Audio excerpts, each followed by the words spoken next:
Isang malakas na palakpak po para sa ating Panginoon. Yung mas malakas po para sa ating Panginoon. Hallelujah. Sa umaga pong ito ay atin na pong tatalakayin ang salita ng ating Panginoon sa aklat ng Psalm 139, verses 1 up to 5. Basahin ko po sa magandang balita Biblia. Ako'y iyong sinisiyasa. Batid mo ang aking buhay, ang lahat kong lihim, Yahweh ay tiyak mong nalalaman. Ang lahat ng gawain ko sa iyo ay hindi lingid. Kahit ikaw ay malayo, batid mo ang aking isip. Ako'y iyong nakikita, gumagawa o hindi man. Ang lahat ng gawain ko'y pawang iyong nalalaman. Di pa ako umiimik, yaong aking sasabihin, alam mo nang lahat iyon. Lahat ay di malilihim. Ika'y laging kapiling ko, katabi ko oras-oras, ang likas mong kalakasan ang sa akin nag-iingat. Pagpalain ng Panginoon ang kanyang mga salita na ating pong nabasa. Mula po sa talatang ito ay nais ko pong bigyan ang paksa ng mensahe ng Panginoon, God knows you completely. Kilala ka ng Diyos buong buo. Yung katabi mo, kilala mo ba yung katabi mo? Marahil kilala natin siya sa pangalan, kilala natin siya kapitbahay, kilala natin bilang kaibigan, bilang kumare, bilang kamag-anak, pero hindi natin siya kilala ng buong buo. Amen. Hindi natin kilala ang buong pagkatao ng isang tao. Yung katabi mo, hindi mo kilala yung kanyang buong pagkatao. Marahil sa umagang ito, yung katabi mo may pinagdadaanan, nginingitian ka lang. Marahil yung katabi mo ngayon, meron siyang problema, ngumingiti nga lang siya. Hindi mo alam. Kasi hindi natin nababasa ang isip, hindi natin nababasa ang puso ng kapwa natin tao. Pero ang Diyos, higit niya tayong kilala. Kaya ang sabi ng ating binasa, wala tayong pwedeng maitago sa Panginoon. Ang lahat ng lihim, sabi niya, ay lantad sa atin. Minsan, tayo, yung katabi mo, ang alam mo lang, yung kanyang past. Minsan, ang tinitingnan lang natin sa tao, ito yung taong yan, ganito siya noon. Pero hindi mo na alam, hindi mo na kwinikwento kung ano siya ngayon. At hindi mo na rin alam kung anong mangyayari sa kanya in the future. Amen. Pero ang Panginoon, He knows our past, He knows our present, and He knows our future. Alam niya yung nakaraan natin, alam niya yung kasalukuyan natin, at alam niya yung ating hinaharap.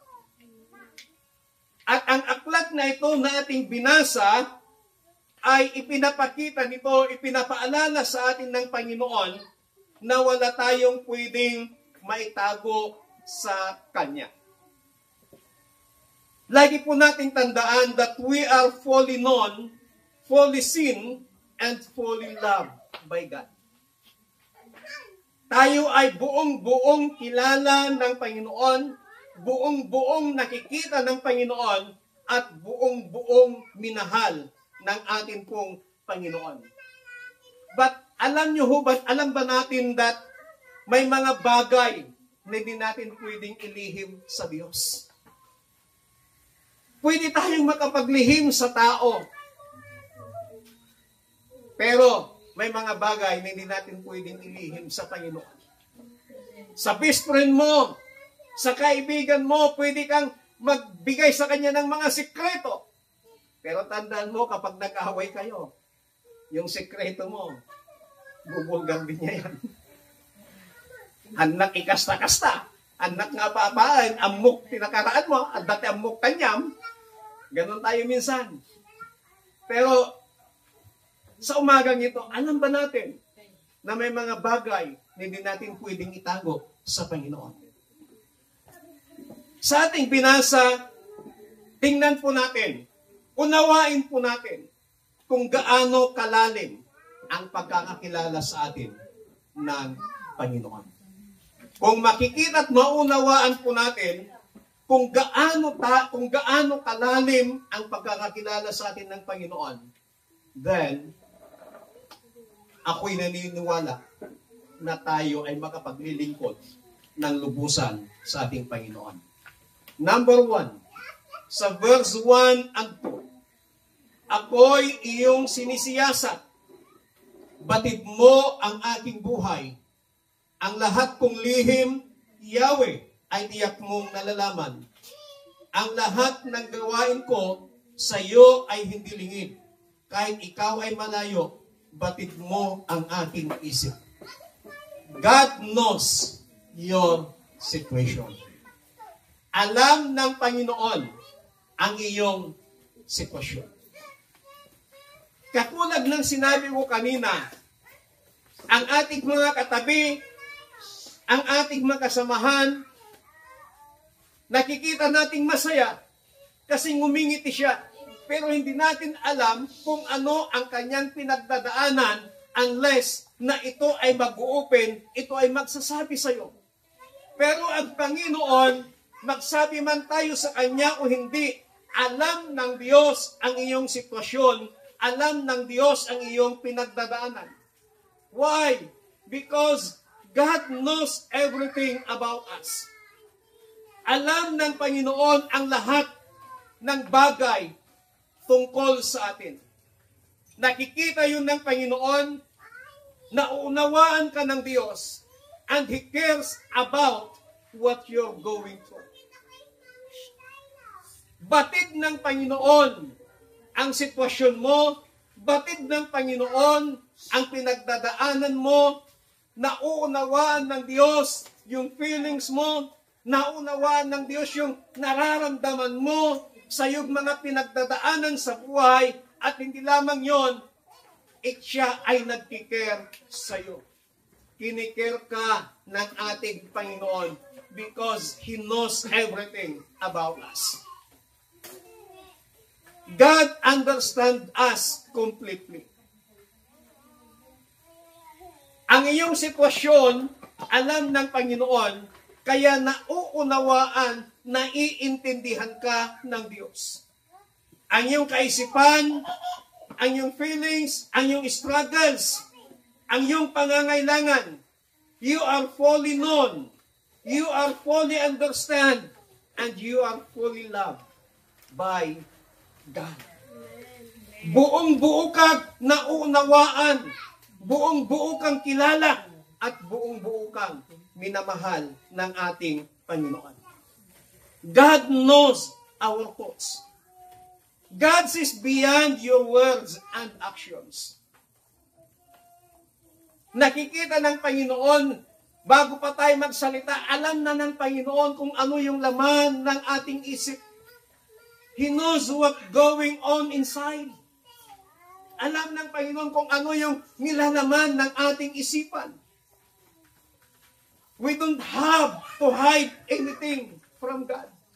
Wala tayong pwedeng maitago sa Panginoon. Kung anong iniisip mo ngayon, kung anong laman ng isip mo ngayon, alam yan ng Diyos. Because He knows your situation. Ganon tayo kakilala ng ating Panginoon. Pangalawa, kung gaano kalalim ang pagkakakilala sa atin ng Panginoon. Sa verse 3, ako'y iyong nakikita, gumagawa o hindi man, ang lahat ng gawain ko'y pawang iyong nalalaman. God knows our action and daily life. Alam ng Panginoon yung ating mga ginagawa. Yung mga araw-araw nating ginagawa, alam yan ng Diyos. Kaya hindi tayo pwedeng maglihim sa Kanya. Every step, every routine ng ating buhay, and every challenge ng ating buhay ay nakikita yon ng Panginoon. God sees everything we do. Nakikita ng Diyos ang lahat ng ating ginagawa. Hindi tayo pwedeng tumakas. Hindi tayo pwedeng maglihim sa Panginoon. Kapag tayo'y nasa trabaho, alam ng Panginoon kung anong ginagawa natin sa ating mga trabaho. Nakikita man tayo hindi ng ating mga boss, may CCTV man o wala, alam ng Diyos yung ating ginagawa. Minsan ang tao, pag alam niyang may CCTV sa isang lugar, takot yan gumawa ng hindi maganda. Takot yan gumawa ng masama. Kasi alam niya, sapol siya sa CCTV. Alam niya na nakamonitor yung CCTV na yan doon sa cellphone kung kaninong CCTV yan. Kaya pag gumawa man ng masama ang taong yan, agad mabibisto kasi sapol ng CCTV. Pero sa atin po, bilang isang mananampalataya, because God knows our action and daily life. May CCTV man o wala, kailangan gumawa tayo ng tama at ikapupuri ng ating Panginoon. Nasasabihin natin, hindi ko ito pwedeng gawin kasi may matang nakatingin sa akin. Yung matang yon, walang iba kundi ang mata ng ating Panginoon. Amen? Yeah. Palakpakan natin ang Diyos. God guides our steps. God is familiar with our paths and can direct our daily decisions. Ang Diyos, alam niya yung ating mga daanan. Kaya tayo ginaguide ng Panginoon. Minsan, may mga lakad tayo. Iwan ko kung na-experience ito. Meron kang pupuntahan. Nakasit up na lahat. Handang-handa ka na, masaya ka pa ngayon. Pero biglang, biglang hindi natuloy. Pag mga ganong pagkakataon, huwag kang magtampo, huwag kang magalit kung bakit biglang hindi natuloy yung lakad mo kahit na nakabihis ka na. Why? Marahil yon ay hinadlangan ng Panginoon kasi iniiwas tayo ng Panginoon sa isang panganib, sa isang sitwasyon, sa isang sirkumstansya na maaring mangyari sa atin sa daan. Kaya iniiwas tayo ng Diyos. Amen. Amen. Ako ilang bisis ko na pong naranasan yun. Napagdaan ko sa lugar na yon. Minsan naantala, nadidelay. Minsan nagkakaroon ng nasisiraan ka sa daan na wala namang kadipi-diferensya yung sasakyan, nakapaggasolina ka naman. Yun pala, pagkalipas ng ilang oras, yung mga umubertik sa amin, nadaanan namin, disgrasya na sila. Ilang bisis na pong nangyari yun sa akin. Kaya sabi ko, salamat Panginoon, ginaguide mo ang aking daan. Kaya sa buhay po natin, we must seek God's guidance in every part of our life. Magtiwala tayo sa Diyos, sa Kanyang pangunguna sa atin. God cares about the details of life.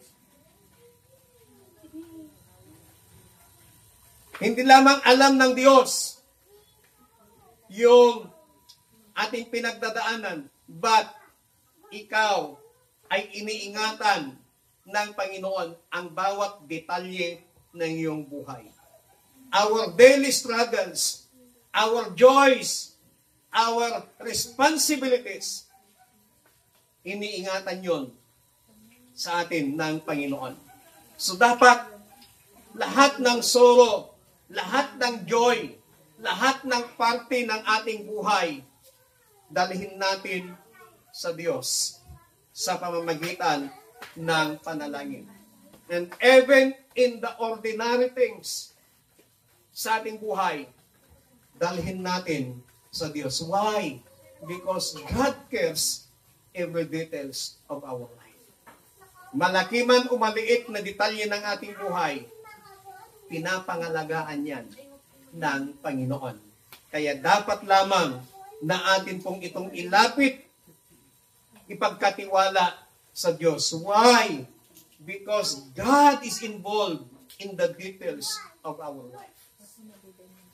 Involved ang Panginoon sa bawat detalye ng ating buhay. Kaya dapat lamang na pagkatiwalaan natin ang Diyos. Pangatlo, sa verse 4, di pa ako umiimik, yaong aking sasabihin, alam mo ng lahat yon, lahat ay di malilihim. God knows our words before we speak. So bago pa tayo magsalita sa Panginoon, alam na niya yon. Bago ka pa humiling sa Panginoon, alam na yun ng Diyos. Kasi alam ng Panginoon kung ano yung laman ng puso mo. Kung ano yung laman ng puso mo, yun yung kanyang idinidikta sa isipan, at yung isipan, didiktahan niya yung bibig mo para sabihin. Kaya bago pa tayo magsalita, bago pa tayo magsabi sa Panginoon, alam na yun ang sasabihin mo sa Kanya. Marahil sabihin natin, Pastor, alam na pala ng Panginoon, bakit kailangan ko pang sabihin sa Kanya?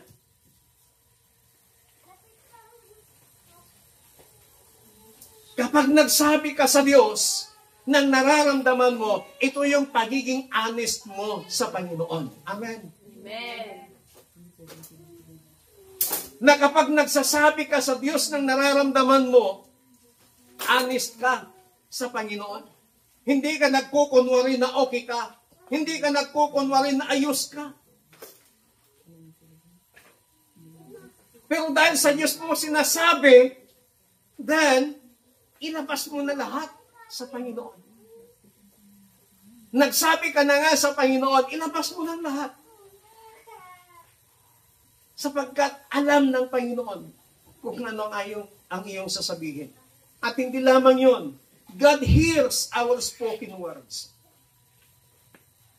May mga pagkakataon na sa tindi ng iyong pinagdadaanan, hindi ka makapagsalita sa Panginoon na umiiyak ka na lamang, humihikbi ka na lamang. Pero yung puso mo alam ng Diyos. Hindi mo man mabanggit sa Panginoon sa matindi ng sakit, ng kalooban, na yung nararamdaman. Umiiyak ka na lamang habang nananalangin ka, hindi ka makapagsalita, umiiyak ka na lamang kasi hindi mo maligkas. Sa mga pagkakataon yun, pinapakinggan ka ng Panginoon. Why? Because God knows our words before we speak. Pang-apat at ang panghuli, kung gaano tayo kalalim nakakilala ng ating Panginoon. Sa verse 5, ika'y laging kapiling ko, katabi ko oras-oras, ang likas mong kalakasan ang sa akin nag-iingat. God surround us with His presence. Pinapalibutan ka ng Panginoon ng Kanyang presensya. Anong ibig sabihin nito? God is always with us. God is present in every moment of our lives. God is present in our past, in our present, and in our future. We are never alone, no matter the circumstances na nararanasan natin sa ating mga buhay. Hindi ka nag-iisa kasi kasama mo ang Panginoon. Amen. Amen. So bakit ka matatakot? Bakit ka susuko sa mga pinagdadaanan mo sa buhay, kahit pag-gaano karami yan, kahit pag-gaano kalaki yan, ngayong alam mo na kasama mo pala ang Panginoon. Sabihin mo ngayon katabi mo, kapatid, hindi ka nag-iisa. kasama mo ang Diyos. Palakpakan natin ang Panginoon. God protects us and guides us. Hindi lamang tayo laging kasama ang Panginoon, but pinoprotektahan niya tayo. God protects and covers us with His hand. Ibig sabihin, we are safe in God's care. Dahil kasama natin ang Panginoon, safety ka. Dahil kasama mo ang Diyos. Iwan ko kung nabasa nyo na, ang napanood nyo na isang old stories.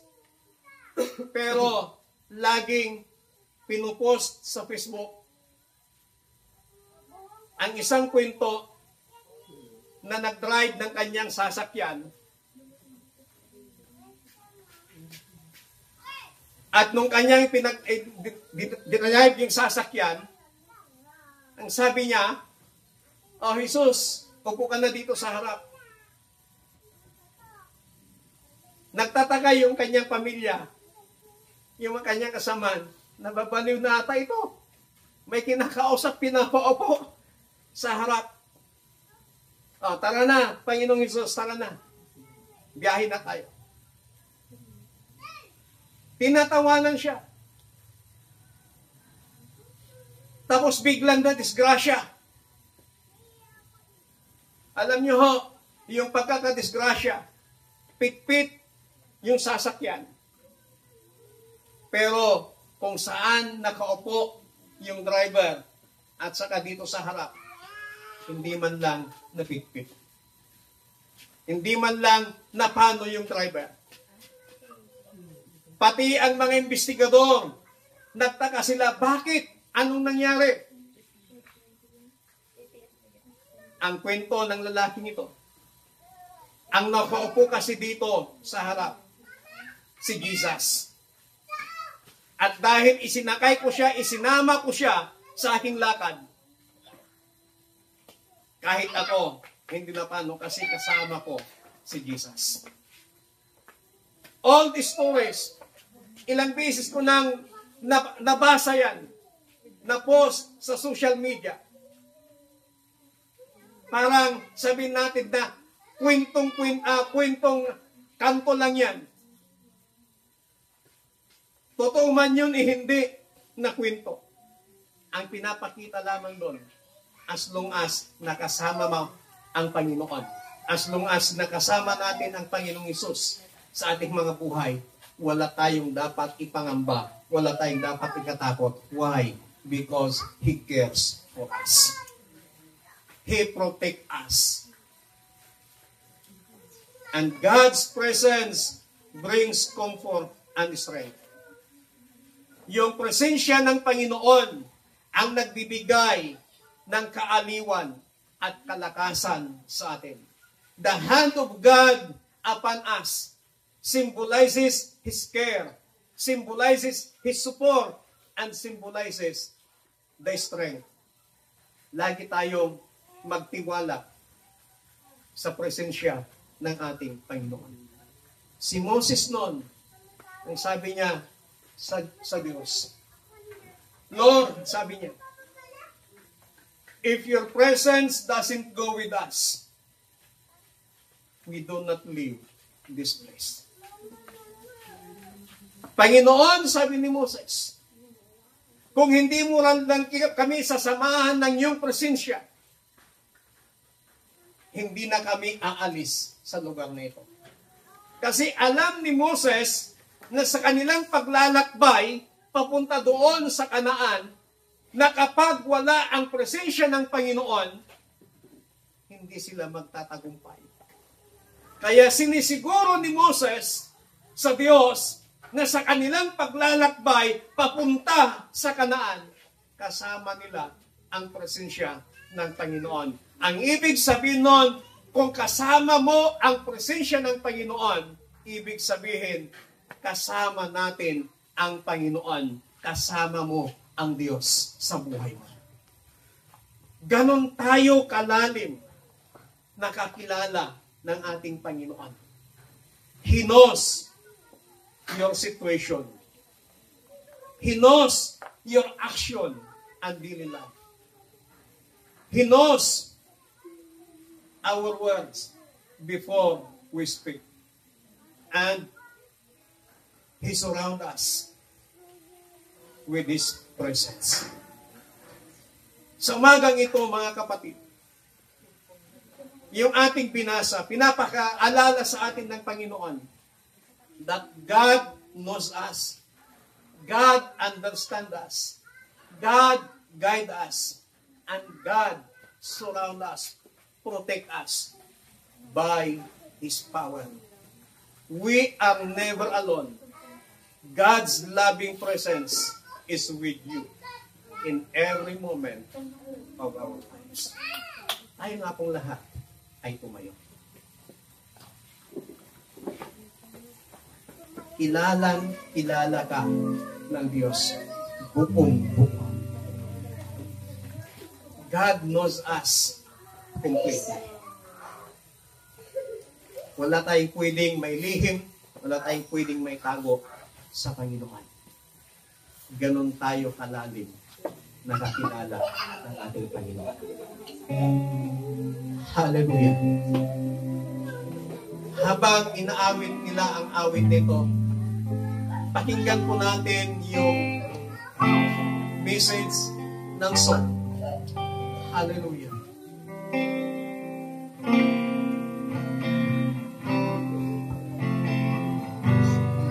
Oh, praise you, Jesus.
Salamat, Panginoon, kilala mo ako. Ang lahat ng bagay ay niligid sa'yo. Salamat, Panginoon, tinutuwid mo ako. Ikaw lang ang may alam ng aking matulungan.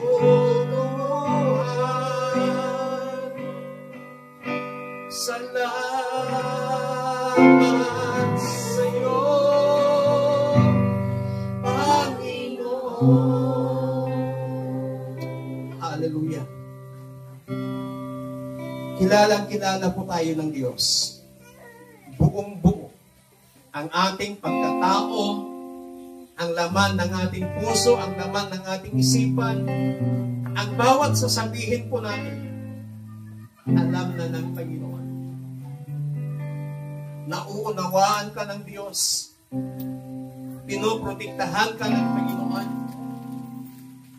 At lagi kanyang kasama. Sinasamahan ka lagi ng Panginoon. Salamat po Diyos sa umagang ito.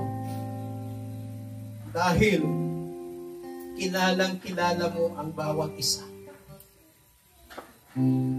Kami hindi namin kilala ang buong pagkatao ng aming mga kapatid.